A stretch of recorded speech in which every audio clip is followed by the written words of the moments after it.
All right, I'm excited to conduct this next session with my esteemed guest, who's possibly the biggest brainiac of all of them at this weekend's festival. His name is Daniel Chandler, and look at how young he is as well, which is seriously scary. I didn't ask him his IQ before he arrived, but he is an economist and philosopher with degrees in economics, philosophy, and history from Cambridge and LSE, and was awarded the prestigious Henry Fellowship at Harvard, where he studied under philosopher Amartya Sen.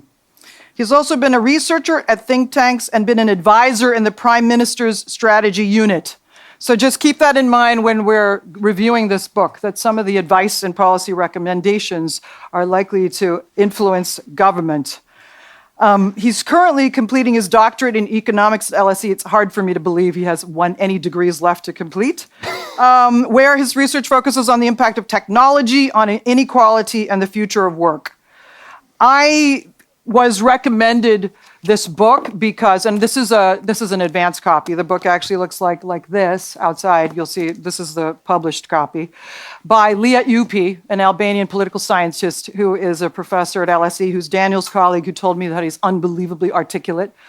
Discovered that it was the subject of a bidding war among top publishing houses, and inferred that it must actually be a fantastically easy book to read. So one of the things about deciding to introduce a philosophy book is that people actually balk at that idea. Oh my God, this is too difficult for me. But I have to tell you that this book went down like a glass of water, and that I was able to read it in only 2 days. So now, however, what's this book about, Daniel? I mean, now that I've really bigged you up. So tell us, it's a book about John Rawls, an American political philosopher, moral philosopher, who lived in the post-war period? Yes. So Rawls was born in 1921, died in 2002. He's really the kind of towering figure of 20th century political philosophy. This is someone who's routinely compared to the likes of Plato, Hobbes, Kant, John Stuart Mill. Is sort of up there in I think probably the one political thinker of the 20th century who has a kind of undisputed place in the canon of great Western thinkers, but surprisingly not that well known outside of the academy. Even amongst people who I know who are very interested in politics, often haven't heard of him or have the kind of wrong idea about his philosophy. Anyway, the book is taking inspiration from his ideas. The reason I wrote it was that I guess I felt like it's all too easy at the moment to point to the problems that our societies face, whether that's the role that money plays in politics, inequality, poverty, climate crisis. There's a long list, I guess, of problems, but it's surprisingly hard to find a coherent vision of what a better, fairer society would actually look like. And I think that's what's so exciting about Rawls as a philosopher, is that his ideas aren't just not just interesting, they're useful. And he's sort of a fundamentally constructive philosopher. So he isn't just asking the biggest questions about the nature of justice or fairness. He actually gives us answers.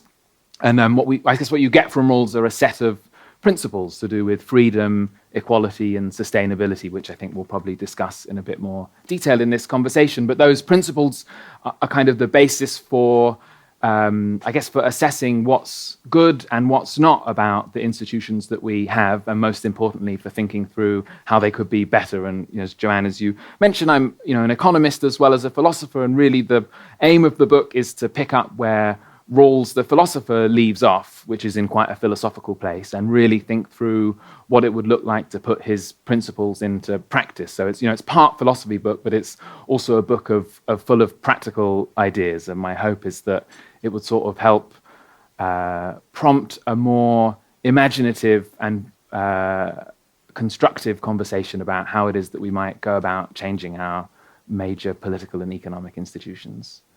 Okay, so the book, The Theory of Justice, which is his canonical work, John Rawls's canonical philosophy work, starts with a construct. It's a theoretical framework for thinking about how to devise the rules of society, called the original position. So, Daniel, we're going to take some time to unpack the philosophy of John Rawls, because it's absolutely central to this discussion. So just in a nutshell, and it's actually very common sense, and that's why I think that's where Daniel's book's potency comes from.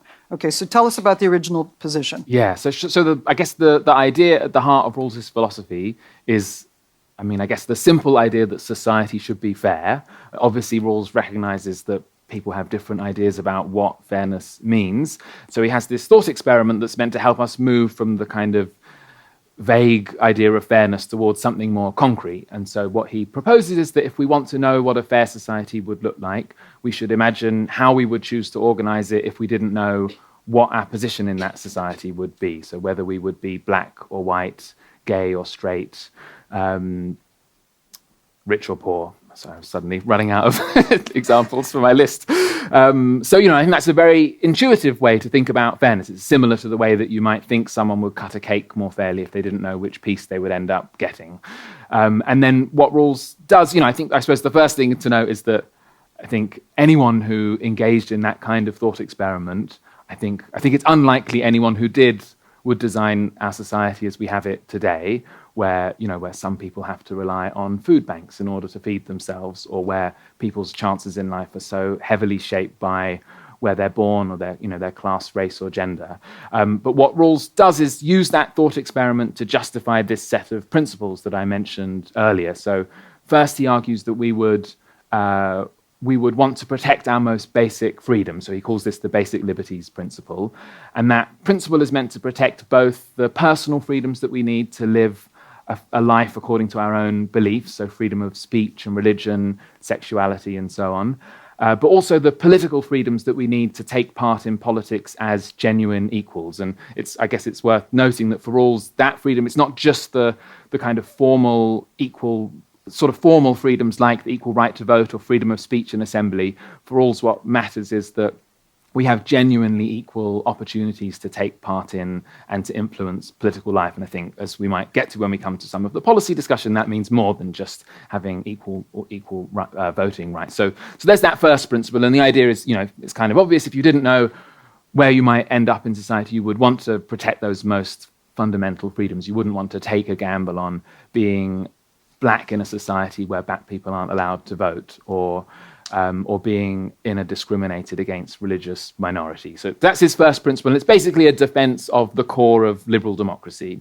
But there's a one big limitation, which is on potentially economic freedom in the basic liberties. So how is the basic liberty of economic freedom delineated? Yeah, so I think there are a couple of things that are distinctive about, that sort of principle of basic freedoms mattering more than anything else is a kind of, in some sense, a familiar liberal idea. One thing that's distinctive about it, in the way that I just described, is this combination of both personal and political freedom. So some liberal thinkers have really prioritized the personal over the political, and Rawls sees both as very important. But the other really big distinctive thing is that Rawls it includes only a fairly limited set of economic freedoms in this basic liberties principle. So the freedoms that are the sort of most fundamental economic freedoms are freedom of occupational choice and the right to own personal property, like clothing and housing,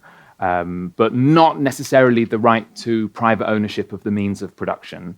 And the kind of more expansive idea of economic freedom that sometimes thinkers on the more libertarian right wing of the liberal family tree argue should be sort of sacrosanct above wider concern with economic justice. So for Rawls, there are certain economic freedoms that are absolutely essential to living a free and independent life. And those are sacrosanct, and we can't sacrifice them in order to promote economic growth or to tackle inequality. But that sort of opens the way, I guess, to his second I think principle. the point is also that limitation on economic freedom stems from the original position. Because if you didn't know that you're going to be a billionaire and you could end up in this society as a pauper, or begin your life as a pauper in this society, would you actually need or want the right to accumulate wealth infinitely? Okay, now there's two things which I didn't warn you I was going to ask you. You said that in your book, there's the purpose of these basic liberties is to give meaning to two essential moral powers: the capacity for conception of the good, and the capacity for a sense of justice. So what does that mean? That sounds seriously opaque. Because the reason to have those liberties is to exercise those faculties. So what does that actually mean? Yeah. To be a full citizen is that? Yeah, exactly. The idea is that there are certain capacities, things we need to be able to do in order to play our role as citizens in society. One is to be able to think for ourselves about the kind of life we want to live, whether we want to, pursue a life, pursue financial advantage and career success, or focus on religious or spiritual goals, or whatever it might be, decide who it is that we want to spend our time with. So we need to, the personal freedoms of speech and religion and sexuality are meant to underpin that capacity to basically to go about life according to our own beliefs and to be able to reflect on how it is that we want to live. And then the other basic capacity that we need as a citizen is to be able to reflect on what he calls to have a capacity for a sense of justice. So to reflect on what it is that a just and fair society would look like, and to be able to engage in politics, and the political freedoms are meant to underpin that. So that's sort of one of Rawls's philosophical contributions, I guess, is not just to list a set of freedoms, but to provide a bit more of an explanation for why they matter. They matter because they're the freedoms that are essential for us to play our role as citizens. Okay. Now, do you want to go to principle 2? Yes. Now? Let's do that. Okay. Let's get the we're trying to do this in a linear way that can be followed easily. So the second thing is that Rawls wants to think about what economic justice would look like. So he has this second principle that's actually got two interlocking parts. The first is what he calls fair equality of opportunity, which is not just the absence of discrimination, but the idea that everyone should have an equal chance to develop their talents and abilities in life. And again, we'll come back to maybe what that would take in practice later. I think a lot of liberal thinkers have kind of stopped there, thought that as long as everyone has an equal start in life, the inequalities don't matter. And Rawls departs from that position. He argues that opportunities matter, but outcomes matter too. But rather than adopting the kind of, I suppose he's wants to reject the socialist or a commitment sometimes associated with socialism of equal outcomes in favor of an idea of fair outcomes, which he calls the difference principle, which is the idea that inequalities can be justified in society, but only if they actually work to everyone's advantage by encouraging people to work and to study and to innovate. But crucially, Rawls argues that we should try to organize our economic system so that those inequalities benefit the least well-off in society as much as possible. And that's in a sense, that's the economic radicalism of Rawls's philosophy, is to really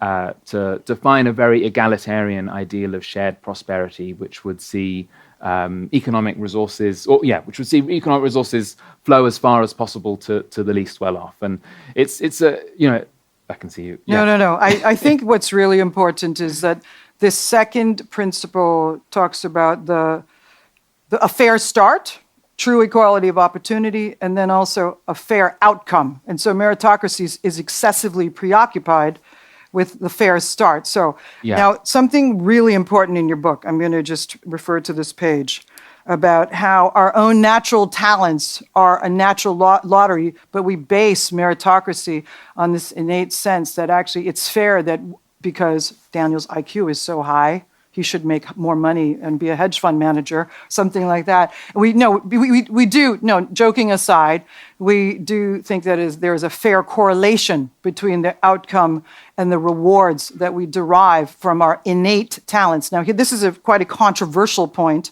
and I think it's crucial to your argument. So talk to us about that more. So Rawls is a critic of meritocracy. So I guess a meritocracy would be a society where equality of opportunity is the overriding aim of our economic system. That as long as everyone has equal opportunities, we don't need to care about the inequalities that result. And I guess sitting behind that idea, I don't think he's a critic of meritocracy. He feels that it needs to be addressed, that the unfairness in the outcome needs to be addressed, and that it would be fair if there was the if the one balanced out the other in the algebra equation of life's outcomes. Is that so more, I would more say, I reasonable think to I would say? distinguish between equality of opportunity and meritocracy. So Okay, I fine. suppose I'm sort of using meritocracy in the way that Rawls does, which maybe is a bit technical. Okay, don't get too technical. So no, but I suppose Okay. for Rawls, a meritocracy is a society where equality of opportunity is the only thing that matters. And what he's saying is that equality of opportunity should sit alongside caring about fair outcomes. So sometimes people use the analogy of like a race or competition, and meritocracy is often described as giving everyone a fair start or fair ability to compete in this race. And what Rawls is arguing is that the prizes at the other end should also be fair, rather than the society that we have at the moment, or what he would call a meritocracy, which is one where you kind of have a winner-takes-all situation. So Rawls wants to get away from that idea and think about our economy in a more in terms of reciprocity, that some people should be allowed to have more, but only if in doing so that also benefits others. But I'm going to read, didn't answer my question. Now, I'm going to read a quote from the book, which is very important, and I think a lot of audience members may not agree with. If we are bothered by the influence of class, race, or gender on life chances, then we should also be bothered by the influence of differences in natural ability. As Rawls said, from a moral standpoint, the two seem equally arbitrary. Okay, so that means that just as you may be your IQ, it may be whatever, your muscles, which allow you to race in the Olympics, that we don't actually give that much thought. And so he makes this a big point for explaining why, in fact, we probably don't deserve, in many cases, the outcomes that we get in life. Is that fair to say? Yes. Yeah. And then what about the role of the market in the outcomes? Because Yes. even if we had a perfect meritocracy in a general layperson's understanding, Yeah. that still wouldn't be fair, because what is the distortion that the market brings? I think it's also important to make this point. Yeah, Rawls his critique of meritocracy is that it's underpinned by the idea that as long as everyone has equal opportunities in a market, people will get what they deserve. And that idea of, you can only deserve something that you're responsible for in some way. Right. And so what Rawls argues is that in a meritocracy, we're not actually responsible for what we end up getting. And part of that's because we can't actually take credit for the fact that we're born with certain natural talents. Obviously, that's not the only thing that matters to what we end up getting in a market. People, how much effort you put in to train those talents and to exercise them matters too. But Rawls is kind of skeptical also of the degree to which we can fully take credit for our effort either, because the degree to which we put effort in is also shaped by our family context, our experience at schools, experiences in our early lives that we can't entirely take. Yeah. So I suppose there's not being able to take full credit for our talents and effort, but then there's also the fact that in a market, whether or not the skills that we do have earn a high reward in a market, depends on forces that are largely outside of our control. It depends on the fact that computer programmers or people with sort of mathematical skills earn massive rewards today reflects the scarcity of people with those skills in society, either some combination of a natural scarcity of those skills and scarcity that's a result of our education system that's not, the individuals with those talents can't fully claim credit for. So it depends, on the supply and also on, on the extent to which these skills are in demand. And I suppose the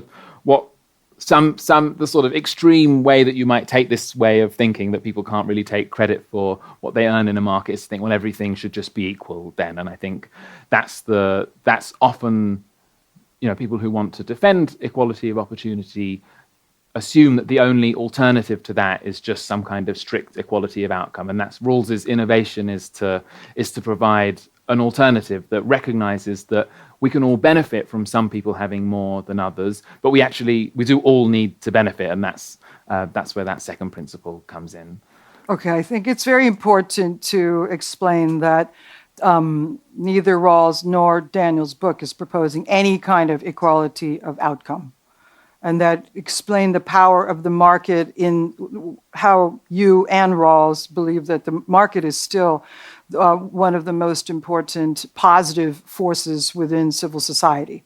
Yeah. So that's and I think that's part of what's interesting about Rawls is that he combines a very strong defense of markets with this strong commitment to much greater equality than our societies have at the moment. Not strict equality, but this sense that our economy should be organized so that the least well off are better off than they would be under an alternative system. And his defense of markets comes in two parts. Partly markets matter for individual freedom, and I think that's the point that's often looked by socialist critics of the market on the left.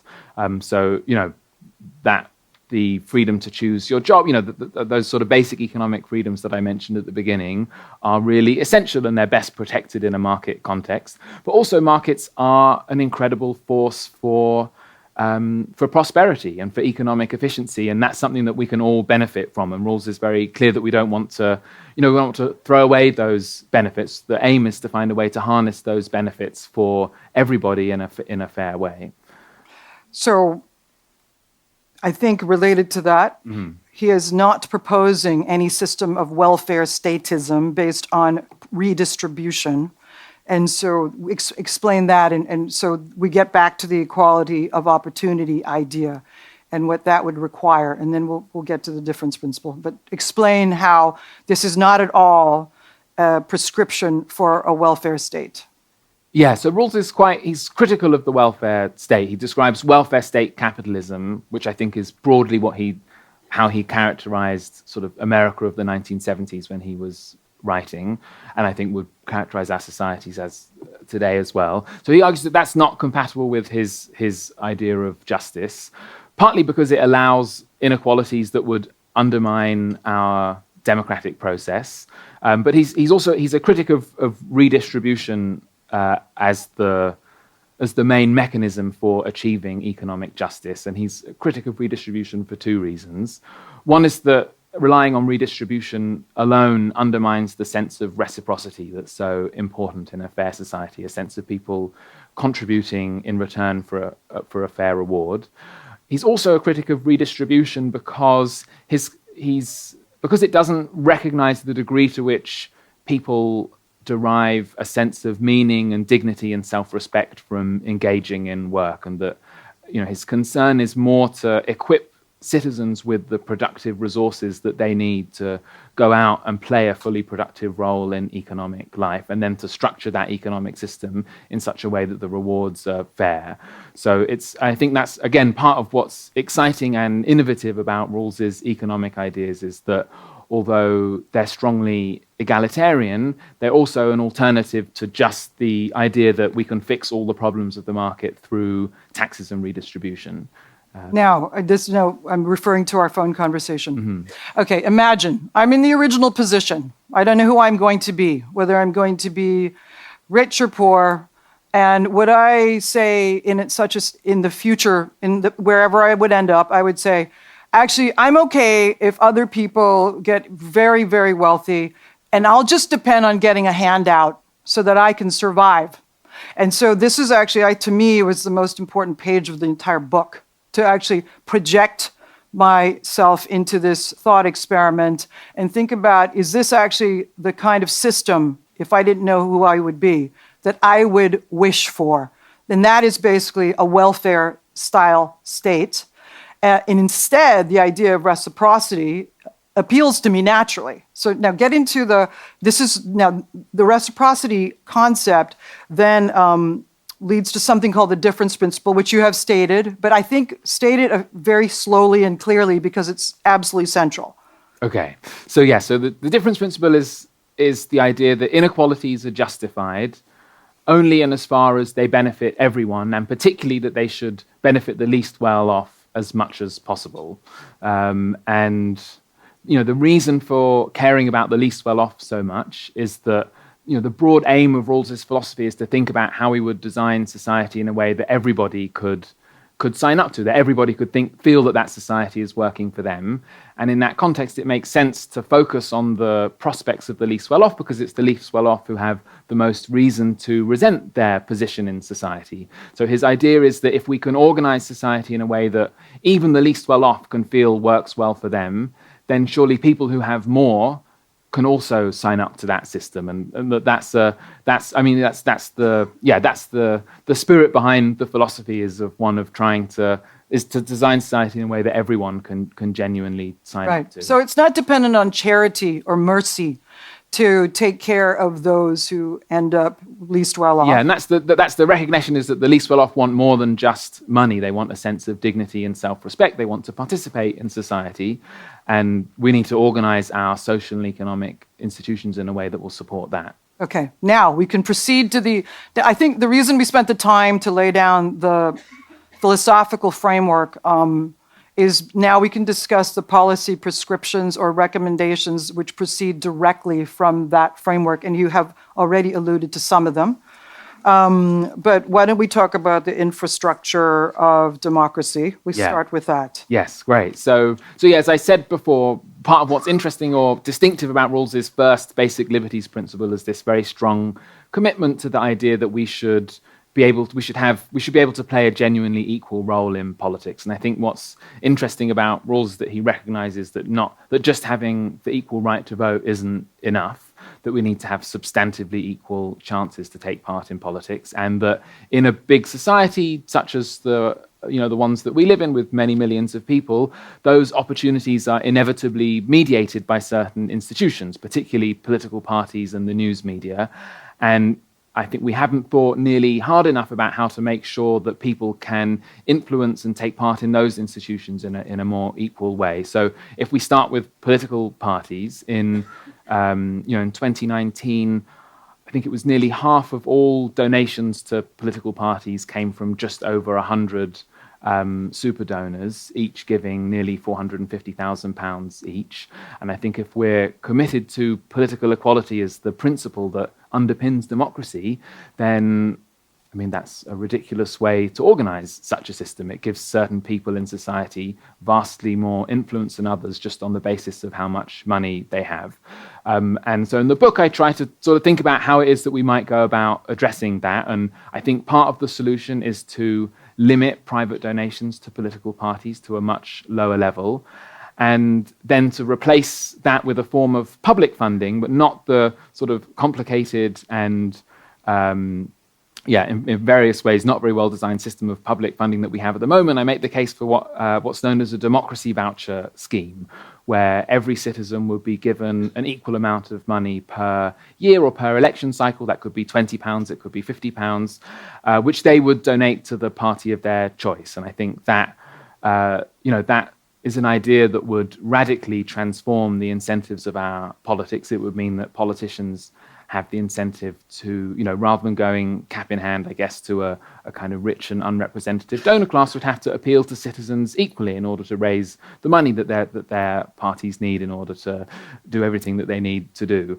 It's also a policy that now, for a while I think was a kind of philosopher's pipe dream, but now actually runs in Seattle for local elections. So since 2017, Seattle adopted a system that was very similar to this, and it's had all of the results that you would expect, which is more people getting involved in politics and giving money through this scheme to political parties, those people being from a much more representative set of backgrounds, more competition in those elections, incumbents being more likely to lose. It's generally improved the health of democracy in Seattle, and I think we should look to adopt a similar scheme in the UK here too.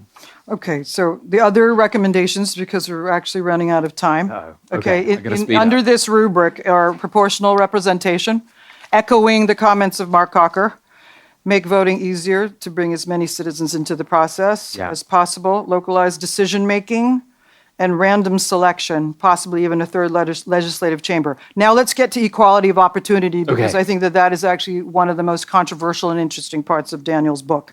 So we'll start with from infancy. Let's start with that.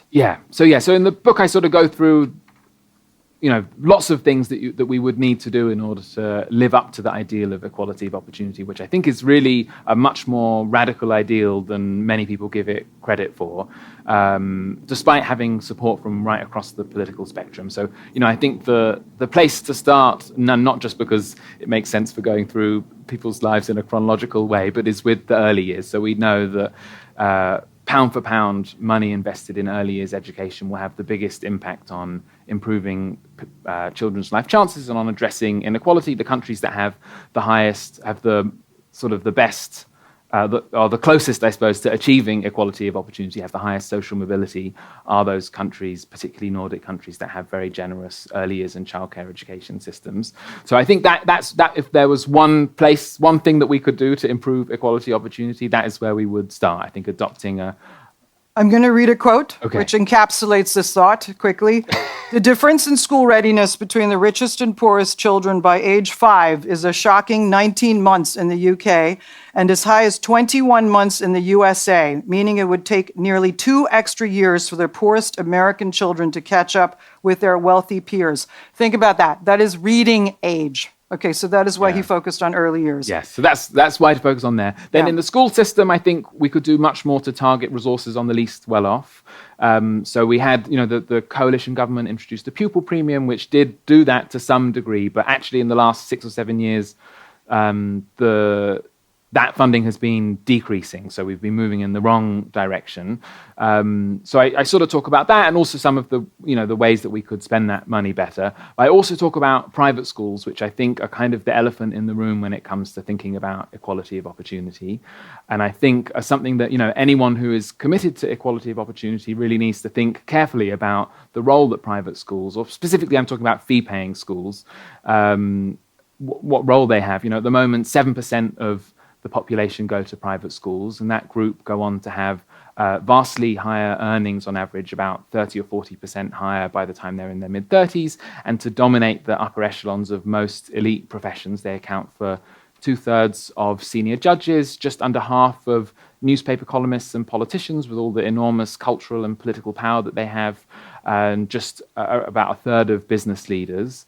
And the idea of equality of opportunity is that everyone should have access to an education, irrespective of where they're born and how much money their parents have. And it's just clear that is not the case in our society, and is having, I think, very damaging effects. And so I argue in the book that at the very least we should be removing public subsidies in the form of charitable status for private schools. I think there's no reason why the state should be subsidizing a system that undermines one of the principles that's held right across the political spectrum. I also actually argue that if we really wanted to achieve equality of opportunity, we should consider abolishing the fee-paying schools altogether. And, I realize a lot of people will slightly recoil at that idea. And I think part of what I'm trying to do in the book is show that there are really impeccably liberal arguments for banning fee-paying schools. This isn't the first step on the road to some kind of socialist authoritarian nightmare. It's also not an attack on the parents who currently send their children to private schools. People have, there's nothing wrong with parents wanting the best for their children in the system that we have now. It's totally understandable that people would want to do that, but we have to think about how to design our school system as a whole in a way that achieves the ideal that underpins it, which is one of equality of opportunity. And I think it's very hard to square that principle with the existence of private schools. Okay. Now, we're not going to take questions this time because we're actually going to run out of time, and it's more important for Daniel to explain some of the other ideas that he has. So now, come and challenge me. You can come and challenge me later about how to pay for that and all that. Actually, this is a very important note that I want you to actually explain to the audience also, the empirical evidence which shows that higher taxation over long periods of time has not actually eroded economic growth in many countries. So tell us about that, because I think that's because everyone's going to say, where is the money coming to pay for this? So I think this is a very important part of your book. Is also a lot of those facts. Yeah, no, and it's, part of, I think, what's attractive about Rawls's philosophy is he also takes those concerns very seriously. That's the point of this. The difference principle is to recognize the role, the productive role that markets play, the need for a degree of inequality in our society. And, there obviously is a level at which taxes would rise to that it would undermine economic growth. And that's the standard argument against increasing taxes. But, we actually have a huge amount of evidence now about what's happened when countries have cut taxes since the 70s and 80s.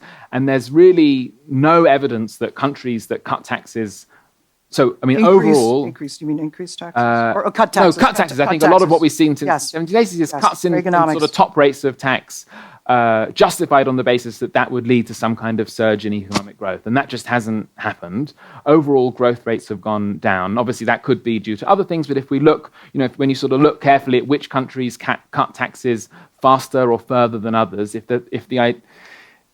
you would expect, if the sort of standard story was true, that those countries would have seen faster economic growth, and that just hasn't happened. There's actually very little relationship between the overall level of taxes and the overall size of different economies and the rate at which they're growing. And that's, I mean, I sort of go through the detail of the evidence in my book. There's particularly a study by a historian called Peter Linder, who looked at I think more than 20 countries over a period of over 140 years, did a lot of very rigorous statistical evidence that's been backed up by lots of other thinkers and economists. And they're really, basically, there's very little relationship between the overall level of taxes and economic growth at the levels that we currently see them at. And even countries that have much higher levels of taxes, like Denmark and France, where the tax rate is above 45%, it's 34% of GDP in the UK, haven't experienced any lower rate of economic growth. So, that's not in itself a reason to raise taxes to that level. The aim of the book is just to be clear about what the evidence is and to sort of put to one side the idea that if we did that, it would somehow cut off the engine of economic growth. That isn't true. There might be other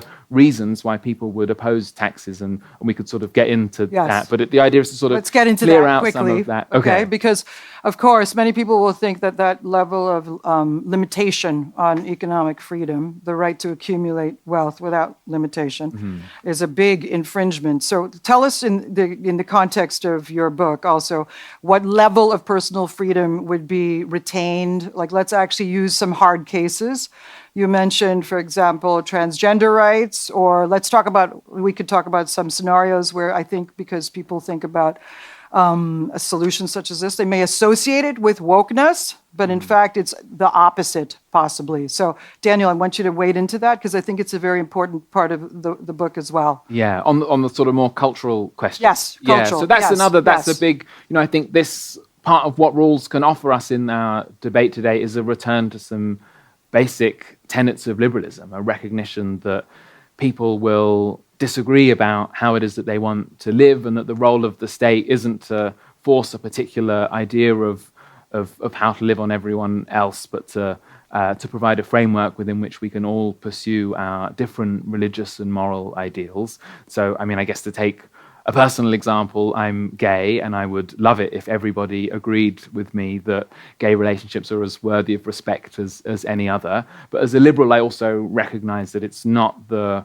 role of the state to enforce that belief, and I have to sort of accept that there'll be people who think otherwise. And similarly, the reciprocal version of that is an expectation that people who hold religious beliefs that same-sex relationships are sinful will also recognize that it's not the role of the state to impose that belief on other people through restrictions on gay marriage or the rights of the equal rights of gay citizens. And I think that basic liberalism is a sort of is something that we really need in our political debate today, and is something that could shape all sorts of other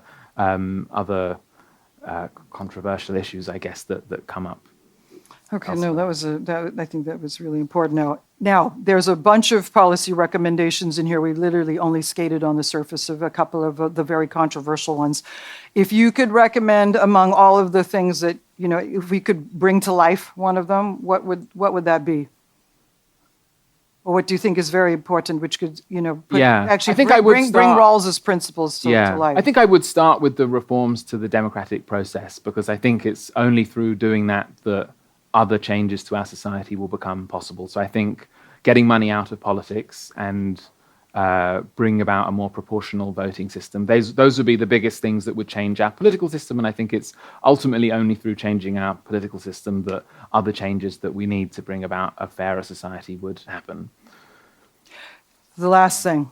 So what I think a lot of people feel that a philosophy book is very nebulous and very abstract. And I mean, what is its utility in today's discourse and ability to shape? What is its capacity to shape events and how we communicate in civil society. I mean, also that's my last question. Okay. Before I let you sign your book.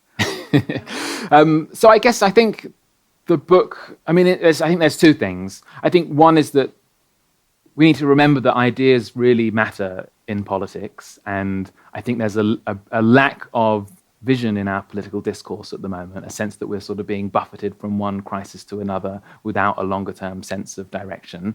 And I think it's often the ideas of philosophers that have lent political parties that sense of direction. I think that was true for the post-war Labour government. I think it was true for Thatcher and Reagan, who could look to thinkers like Milton Friedman and Friedrich Hayek. And I think we're sort of searching. I think there's a sense that those ideas have run their course and that we need something different. And I think Rawls is a philosopher of a similar, or I would say greater stature, who can really offer us in our politics a kind of vision that we really need. So I think it's partly, I think, about sort of bringing that sense of big picture vision to our politics. It's also about having practical ideas to back that up and make that, think through what that would all mean in practice. And that's really the focus of the book, is to connect this kind of abstract set of principles to a practical agenda, and to persuade people that big changes of that sort are both desirable and possible. Okay, so this book is about giving people hope by providing a compass for the direction of travel. It doesn't pretend to be a panacea, but just it's a compass for direction of travel. For those of you who want to argue violently with Daniel, he will be in the corridor. But I did want to say, Daniel, I want to say, this is a personal note. This is the reason I asked my son to sit in on this session, because all too often we hear these very kind of inflammatory catchphrases hurled at each other over the dinner table. And I think also millennials and generations who are younger actually don't have the exposure to true ideas which can actually form the launching pad for their role in civil society. So that is why I invited Sam, it's my poor son there, I'm pointing at him, to sit in on as the only session. So thank you, Daniel. Thank you very much. This is a fantastic contribution. Thank you.